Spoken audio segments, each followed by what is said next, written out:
I've got a property in Austin, Texas. It's called the Pink Pickle. Okay. It is a bachelor, it's a bachelorette party home. All the avatar is bachelorettes, right? So it's got a pickleball court in the backyard. Bachelorettes, they have a certain imagery associated with them and shape, the shapes that, that bachelorettes celebrate. So that's why it's called the Pink Pickle. A woman named it. It wasn't me. It wasn't a guy that was like, let me name it this. It's funny. Like my partner, Bridget at Funkit, she's like, let's call it this. And I was like, great. That property is 20 minutes outside of Austin, Texas. The comps in that part of town say that property should make $55,000 a year. Gross. Gross or net? Yes. No, gross. Meaning I'd probably make like 10K a year. Okay. 5 to 10K. That's what the comps say. Now, knowing that I'm that far outside of Austin, one thing that I know is I'm probably never going to compete with the people in Travis Heights, South Congress, like in just that kind of downtown vibey area. Like if people want to, if they want to go there, Rainy Street, these are the popular parts of downtown Austin. People go to Austin for that specific thing. Okay. So I will never capture those people. But what I can do is create a destination that will capture a certain type of group, which in my case is bachelorette parties. Sure. And as a result, that property will do $120,000 this year. Let's see, we're in September. Last month I did 19K on a on a $2,500 mortgage, give or take. I did quite well on that property. Yeah, no job. So I have more than 2x'd what the competition in my neighborhood will make but I'm really far outside of the city. So let's talk about this. This is why I love talking to experts and people who are elite. You've made a choice to be outside the market. You know who you won't get, but you said, hey, who can I get? In this case, bachelorettes.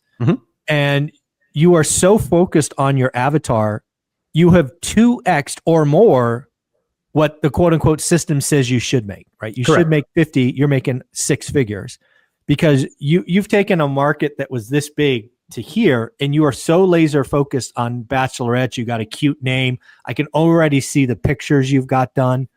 And, if you're a bachelorette looking to have, how many people would it sleep? Like 8, 16.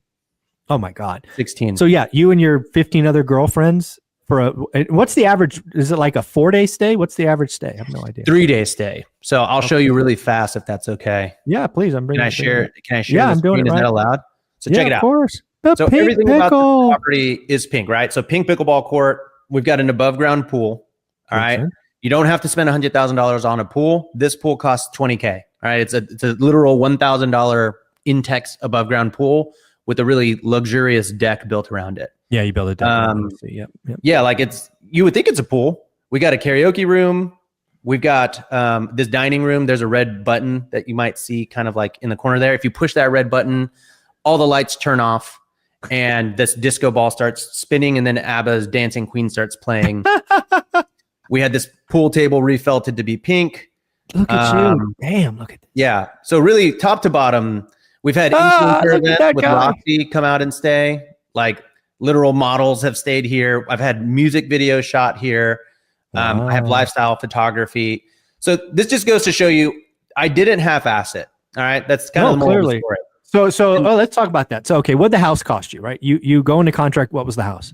Okay. This house cost, 440,000. I bought it creative finance. Okay. So I took over payments. It was like a hybrid. So it was partial sub to partial seller finance. Right. For the equity. Got it. For the equity. Yeah, so that's why I'm at $2,300. The design, there's a couple caveats here. Okay. So the design, kind of everything that I put into it, I'd say was in the $100,000 range. Yeah, it had to be. And then I completely remodeled the property. I put $200K into the property. So here's the caveat.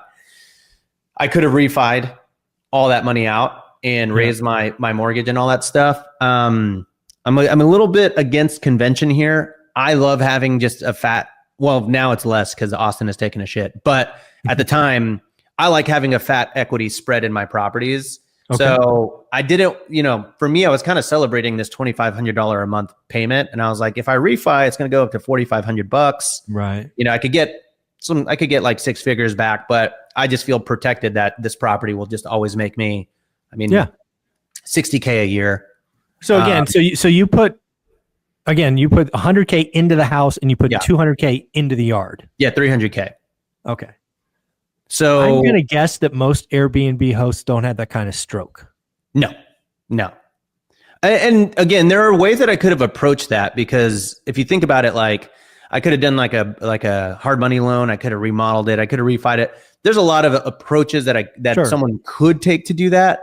The best approach to take is to not buy the specific house that I bought, which was old and janky. But I'm a believer that you can go and find a house literally just like this.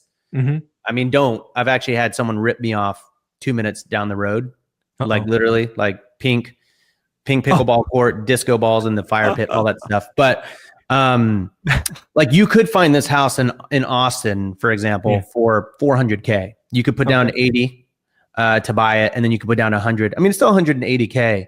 Yeah. But it just goes to show you that, all right, you're in 180 to get this property that would make you 60,000 a year net. That's still good. And even on the numbers I just gave you, it's still a 20% cash on cash return. No, this is why being elite is different, right? It really in anything in investing. If you spend the time to do the work, you learn the lessons the hard way, right? This ain't your first unit. No, you can become a turning point. It was a turning point for me. It's not my first, but it was the big one for me. Like where I was like, I'm going to go all out. I'm going to be for real. I did this and I was like, oh, got it. So this was a pivot for you. You went from maybe an old model that was very spreadsheet driven to creating an experience. This is your first experience? How? That specific thing that you just said, where it's like, I'm going to go with the data, which a little bit of context here. I didn't just randomly decide to do a bachelorette party. My partner, Bridget, at Funkit, she was like, hey, Austin is the top 10 city for bachelorette parties, and there are no Airbnbs in Austin that are serving that demographic. We could be that Airbnb. No shit. So I was like, okay, well, the data doesn't really exist. It says I'm going to make 50 to 60,000. She goes, it doesn't, but I've done enough of these in other cities to know it will likely work. Okay. And so we took other comps in Austin that were kind of themed, but not like this. And we use that to kind of make our hypothesis. And, when you think about it, man, like bachelorettes, they're spending so much money. Yeah, no, it makes perfect sense. Again, if you're getting married and you've got 15 girlfriends, it doesn't take a lot to all of you chip in and have a weekend that you will never forget. Yeah, for sure. And so this property books for $1,299, $1,300. Actually, I just raised it to $1,500 a night. Is that a day? Sorry, $1,500 a night. A night. Now it's what I've gotten historically is $1,299, so $1,300 a night, 3-night minimum. So basically about $4,500, sometimes $5,000. It kind of depends. Sure. I am booked every weekend, man, from March through like October. That's awesome. So it's crazy. And now I just added I converted the garage into a karaoke room, and we can talk about